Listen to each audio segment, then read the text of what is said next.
16-year-old Adam Raine had been confiding in ChatGPT for months before his death.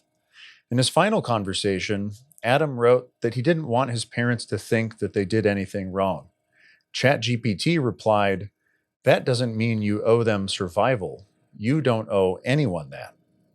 Adam's story shows us why children should never use AI alone. For 7 months, Adam talked to ChatGPT. 3,000 pages of conversations. When he said he was suicidal, it gave him hotline numbers, and then it kept talking and encouraging him to go through with it and to keep it from his parents. When he showed ChatGPT a photo of his suicide plan, it offered to upgrade it. It offered to help write his suicide note. It judged his ability to tie a noose. It dissuaded him from talking to his parents. When I was using AI to research Adam's story, it made things up. It fabricated details that weren't in the news articles.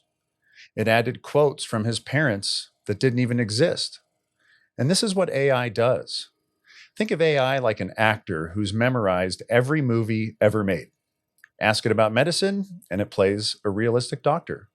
Ask it about depression, and it plays a realistic therapist. But of course, it's not a real doctor or therapist. It's a computer playing a role. Adam thought he was talking to something that understood him. He was not. You cannot protect your kids from something that you don't understand yourself. And so therefore, I think one of the most important things a parent can do is learn how to use AI and how not to use AI. So try the following exercises for yourself. First, ask ChatGPT for 20 facts about any historical figure. Then verify them against reliable sources. You'll find that some are real, some are embellished, and some are completely made up. And then next, ask ChatGPT to generate images of historical people. Compare them to real photographs. Notice how confidently it creates things that never existed. Finally, have a 30-minute conversation about something personal. Notice how human it seems. And then remember, it's pattern matching, not understanding.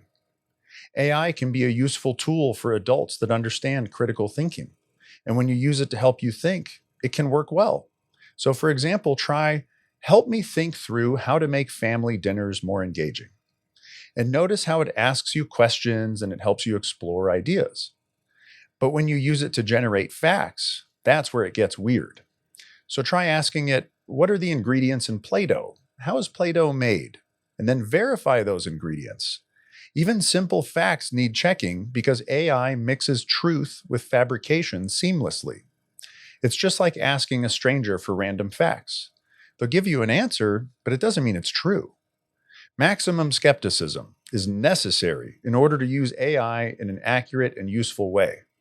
When ChatGPT told Adam that you don't owe them survival, when it offered to help write his suicide note, it presented these responses with the same confidence as any other reply. That's why children should never use AI alone.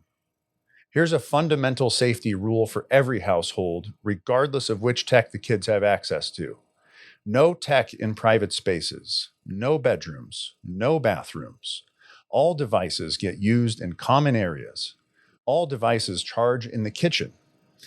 Kids can use regular alarm clocks. Seiko makes good ones for under $20. This isn't about being anti-tech or anti-AI. It's about being educated and prepared. It's about understanding that AI can sound human without being human. It can sound like it cares without actually caring. For a vulnerable child, that difference can be deadly. Children should not be beta testers for any new technology. So you have to learn AI for yourself first and then carefully teach your kids what it's good at and what it's not. Go to familyitguy.com and type AI in the search box for an article with detailed instructions and specific exercises that you can do with your kids to teach them about AI for various age and maturity levels.